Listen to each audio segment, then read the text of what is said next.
ও দিদি, দিদি চোখটা খুলো দেখি।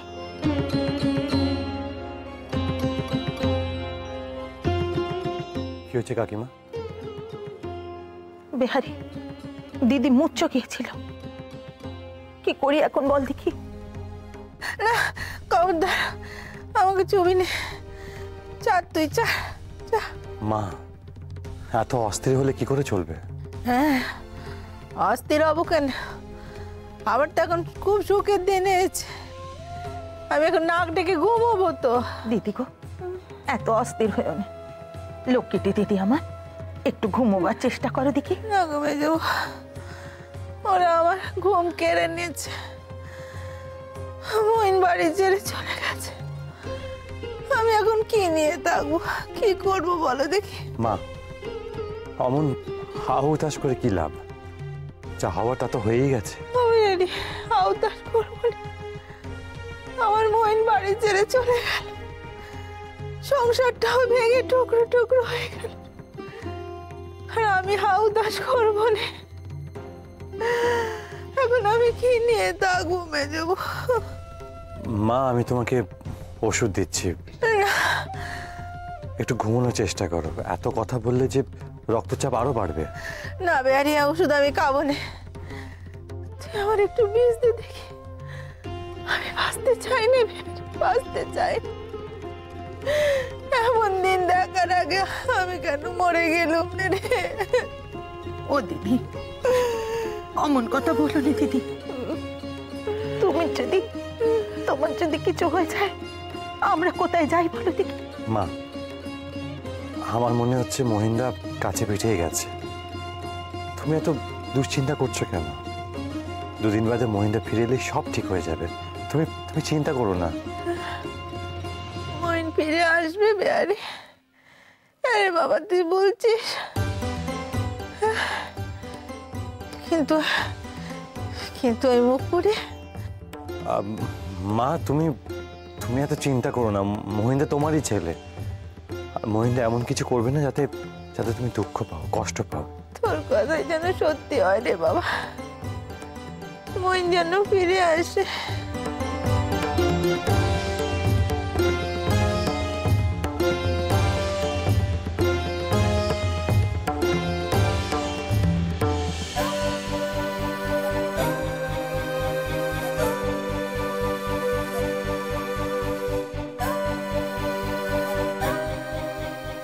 এভাবে মাকে ওষুধ খাওয়ানো যাবে না, ছানা করে এই ওষুধটা মিলিয়ে মাকে খাইয়ে দিও। ও বিয়ারি, আরে বাবা তুই কি ফুসফুস করে কথা বলছিস? না না, কাকিমাকে বলছিলাম একটু গরম দুধ আর রুটি খাবো, বড্ড খিদে পেয়েছে মা। তাই ঘুমে যাবো, বিয়ারিকে একটু খেতে দাও দেখি, যা। হ্যাঁ দিদি।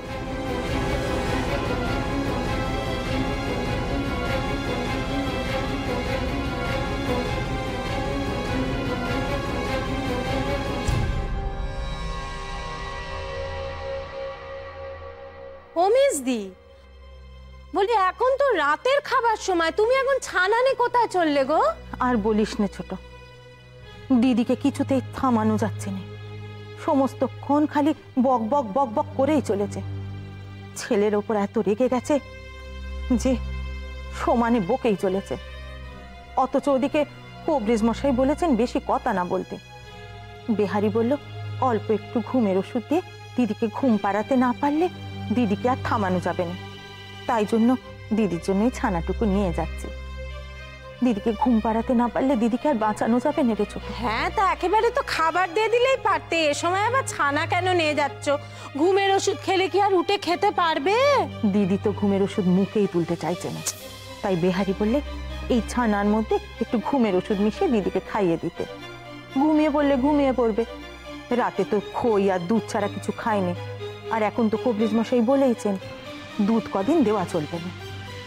বাবা বাবা, আজ রাতেই তো মহা সুযোগ, তাহলে ঘুমের ওষুধ খেয়ে বড় গিন্নি মরার মতো ঘুমোবে, আর আমিও সেই ফাঁকে। ওদিকে আরেকখানা বিষয় আমার ভারী চিন্তা হচ্ছে ছোট, চুনি পোয়াতি, ওদিকে মইনও বাড়িতে নেই। রাত্রির বেলা একা একা শুলে মেয়েটা যদি ভয় পায়, তাই আমার উচিত ওর কাছেই শোয়া। অথচ অথচ দিদিকেও একা ছেড়ে যেতে আমার মন চাইছে না। আপনি কিচ্ছু ভাববেন না, বলি আমরাও তো আত্মীয় নাকি, আমাদের তো একটা দায়িত্ব কর্তব্য আছে কি দিদি? ওর দরকার বলে দিদি ওই রাতে উঠে একবার নয় মুখি দিয়ে আসবে, কি দিদি তুমি পারবে না? কি বলছিস ফুলু? বড়দির জন্য এটুকুনি করতে পারবো না? নিজের দিদি বই তো নয়, কখনো তো তাকে কম চোখে কিছু দেখিনি। তার এই বিপদের সময় আমরা পাশে দাঁড়াবো না তো কে দাঁড়াবে ফুলু? সেই তো সেই তো। বাঁচলুম রে ছোট। যাই, আমি বরং দিদিকে ছানাটুকু খাইয়ে দিয়ে আসি গে।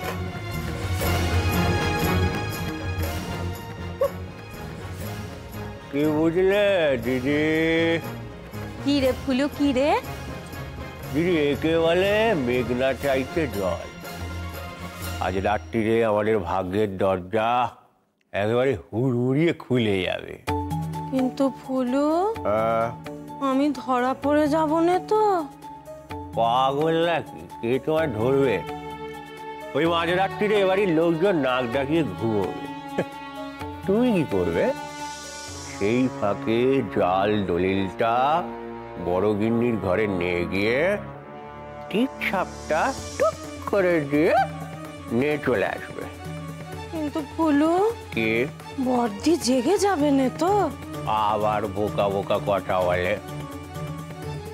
চা ঘুমের ওষুধ দিয়েছি না, কাল দুপুরের আগে ঘুম ভাঙবে বলে মনে হয় না। ও ফুলু, কে? বলছি তুই ঘুমিয়ে পড়বি না তো? জেগে থাকবি তো? আমি বিপদে পড়লে আমায় বাঁচাবি তো? এই দেখো দিদি দিদি দিদি, শোনো তুমি চিন্তা করো না, আমি তোমার পেছনে ছায়ার মতো থাকবো।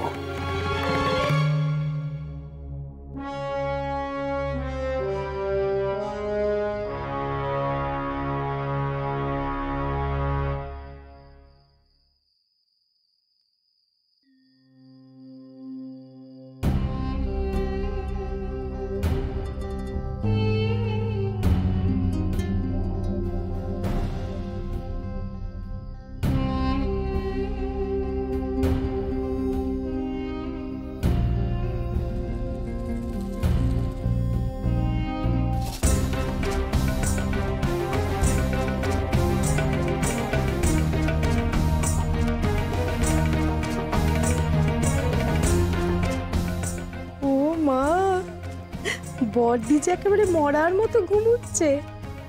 আরে ঘুমবেই তো, বিহারি যে আমাদের ঘুমের ওষুধ দিয়েছে। এ ঘুম সহজে ভাঙবার নয় কো। একবার শুধু বড়দির হাতের আঙুলের ছাপটা নিয়ে নি, ব্যাস রাত পোয়ালে এ বাড়ির মালকিন আমি হয়ে যাব। আরে এত সম্পত্তি সব আমার সমুর হবে। এতকাল ধরে বড়দি আমাকে এ বাড়ির একেবারে দাসীবাদী বানিয়ে রেখেছে, শুধু পায়ের ওপর পা তুলে বসে হুকুম করে গেছে। এবার কি হবে গো বড়দি? যতদিন বাঁচবে ততদিন তোমাকে আমার হাত তোলা হয়ে বাঁচতে হবে। আর ওই মইন, ওরে বাবা কি গোয়ার গোবিন্দ ছেলে, মানুষকে মানুষ বলে জ্ঞানই করে নে। এবার কি হবে মইন? আর তো তোকে আমি এ বাড়িতে ঢুকতেই দেব নে।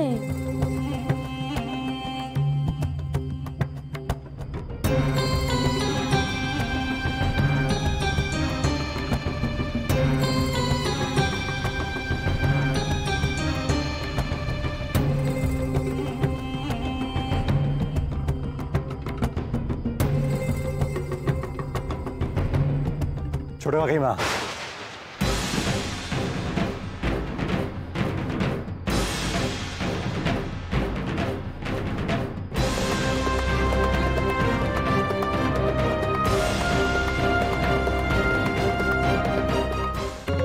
হোমা বেহারি, তুমি এখানে এত রাতে? একই প্রশ্ন তো আমারও ছোট কাকিমা। আপনি এত রাতে এখানে কি করছেন? আমি আমি তো এই বড়দিকে দেখতে এসেছিলুম বাচ্চা। আহারে, মানুষটার কষ্ট তো চোখে দেখা যায় না, তাও ভাবো তুমি এই বুড়ো বয়সে এত বড় একখানা শোক পেল তো। মা তো ঘুমোচ্ছেন, আমি নিজে মাকে ঘুমের ওষুধ দিয়ে ঘুম পাড়িয়েছি। তাই বুঝি? ঘুমের ওষুধ দিয়েছো বুঝি বাচ্চা? খুব ভালো করেছো বাচ্চা, খুব ভালো করেছো। দেখো এতদিনে বেচারি দু চোখ এক করে ঘুম হচ্ছে, দেখেও শান্তি লাগছে। আমি তাহলে আর এখানে দাঁড়িয়ে থেকে কি বা করবো? দুটো কথাই তো বলতে এসেছিলুম। আমি তাহলে যাই। দাঁড়ান, কোথায় যাচ্ছেন আপনি?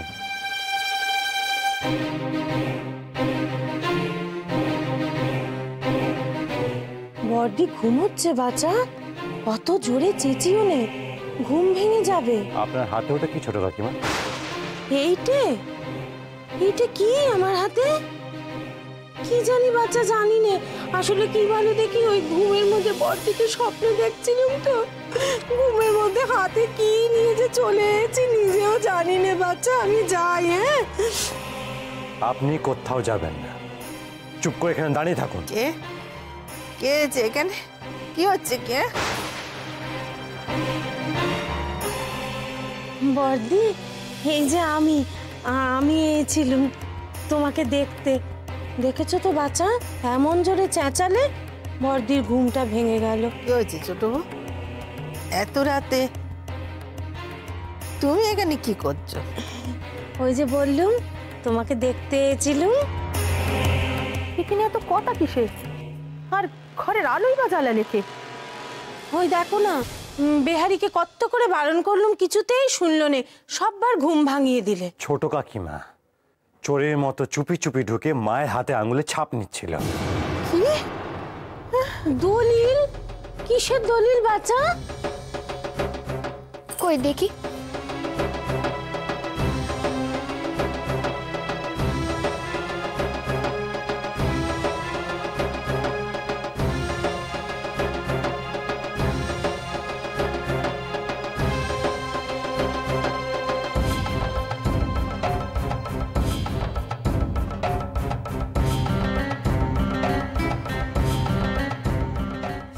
ছোট, ছি, তোর পেটে পেটে এত শয়তানি বুদ্ধি?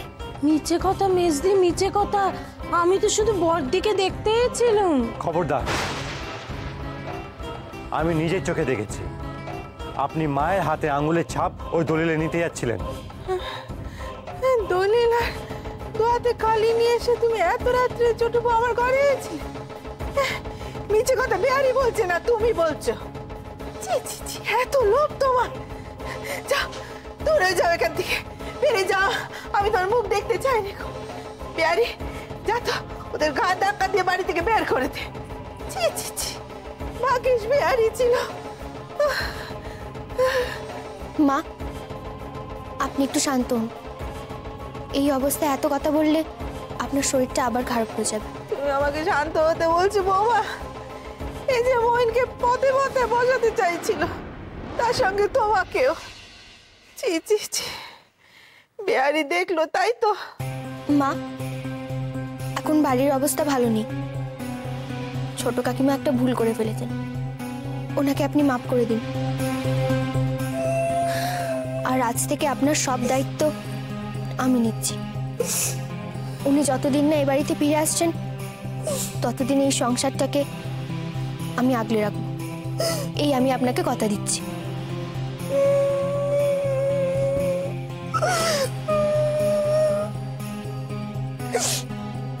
চুনিমা, তুই এত বড় হয়ে গেলি, সংসারের সব দায়িত্ব একার হাতে তুলে নিলি। ও মা গো, এই মেয়ে ছেলেরও পেটে পেটে এত! দেখে তো মনে হতো যেন ভিজে বেড়ালটি। আসলে সবারই ওই সম্পত্তি গাপ করবার শখ। নিন, আপনার এবার যে যার ঘরে যান। অনেক রাত হয়েছে, আমি মায়ের কাছে আছি। আর মাসি, তুমি একটু আলোটা নিভিয়ে দেবে, না হলে মায়ের ঘুমোতে অসুবিধা হবে। হ্যাঁ রে মা।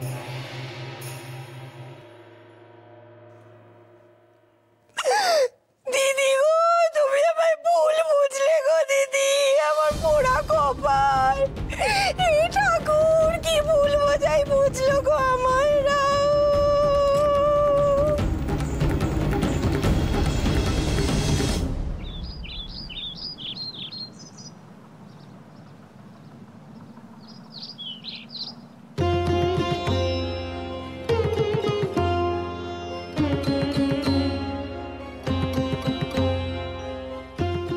এই সুভাষ, তুমি তখন থেকে এখানে বসে বসে কি অত ভাবছো? কি আর ভাববো বলো, আমার এই পোড়া কপাল নিয়েই ভাবছিলাম। অত আর ভেবে কাজ নেই, এবার আমার জন্য একখানা কাজ করে দাও দেখি। তুমি এই কুলেখাড়া পাতা কটা বেটে একটু রস করে দাও। এই আবার কার জন্য? কার আবার? আমাদের নতুন বইয়ের জন্যে। উমা, তার আবার কি হলো? না না, নতুন বইয়ে কিচ্ছু হয়নি। আসলে নতুন বউ তো পোয়াতি, তাই কাল কোপরেত মশাই এসে মেজমাকে বলে দিয়ে গেছেন নতুন বউকে একটু কুলেখাড়া পাতার রস খাওয়াতে। তা ভালো, আমার তো পোয়াতি আবার সুখ হলো নে। তো নতুন বউয়ে ছেলেপুলে হলে থাকে নিয়েই থাকবো। সে আর বলতে, নতুন বউয়ের ছেলেপুলে আমাদের সকলের কত আদরের হবে। আচ্ছা, তোমার ভাসুর ঠাকুরপো কোথায় জানো? মরণ, সকাল সকাল কি চকচকানি শুরু করলে বলো তো? তা আমার স্বামী কোথায় তা জেনে তুমি কি করবে? থুকুরি থুকুরি, বাজা মেয়ে মানুষ কোথাকার। তোমার কেন মরণ হয় না বলো তো? সুভাষ, তুমি তাড়াতাড়ি এই পাতা কাটা বেটে দাও কেমন? আমি যাই গে, আমার আবার ওইদিকে মেলা কাজ পড়ে আছে। এই যে আটকুড়ির বেটি, যাও তো নিজের ঘরে গিয়ে পোটলাখানা বেঁধে ফেলো দেখি। কেন? আবার কেন? আজ আমি অষ্টমঙ্গলায় বাপের বাড়ি যাব তো, তাই তার আগে তোমায় বাপের বাড়িতে ছেড়ে আসবো। সুভাষ আজই এই বাড়ি ছেড়ে চলে যাবে? ও যাবেন, ওর ঘাড় যাবে। এই যে কথা কানে যাচ্ছে না, যাও শিগগিরই নিজের ঘরে গিয়ে পোটলাখানা বেঁধে ফেলো দেখি। আগে এই কটা পাতাখানি বেটে রস করে দিই। না, এক্ষুনি যাও, এক্ষুনি গিয়ে নিজের পোটলাখানা বেঁধে ফেলো। ভালো কথায় যাবে নাকি টেনে হির হির করে নিয়ে যাবো এখান থেকে? একটা কথা ভালো করে শুনে রাখো তুমি, অষ্টমঙ্গলা থেকে ফিরে এসে আমি যেন তোমাকে এই বাড়িতে না দেখতে পাই। কি হচ্ছে কি?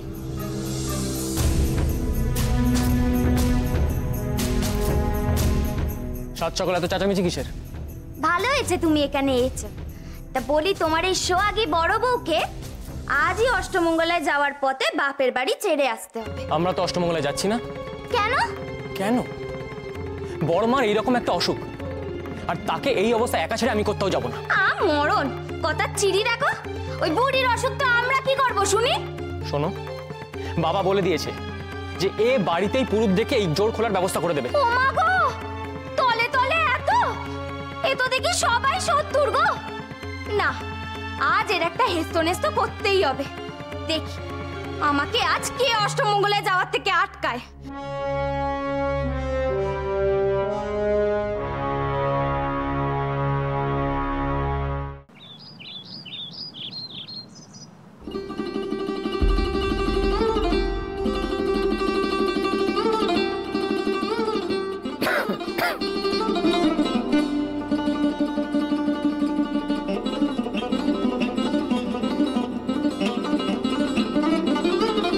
মা,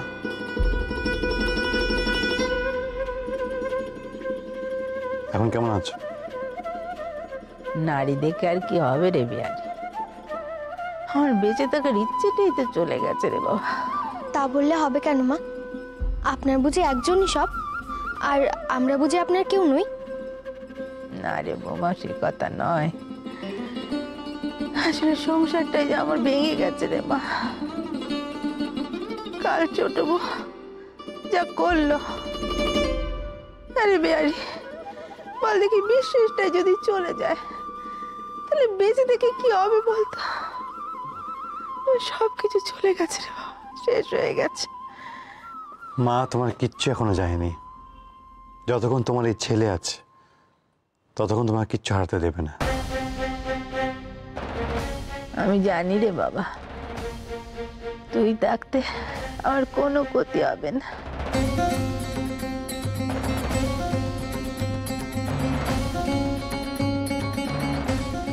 আমি থেকেও বা সেই ক্ষতি থেকে তোমাদের বাঁচাতে পারলাম কোথায় মা? আমি তো সেদিনও তোমাদের পাশেই ছিলাম, আর আজও তোমাদের কাছেই আছি। কিন্তু সবচেয়ে বড় ক্ষতিটা যে আমার জন্য এ বাড়িতে হয়ে গেল, তা আমি ভুলবো কিভাবে?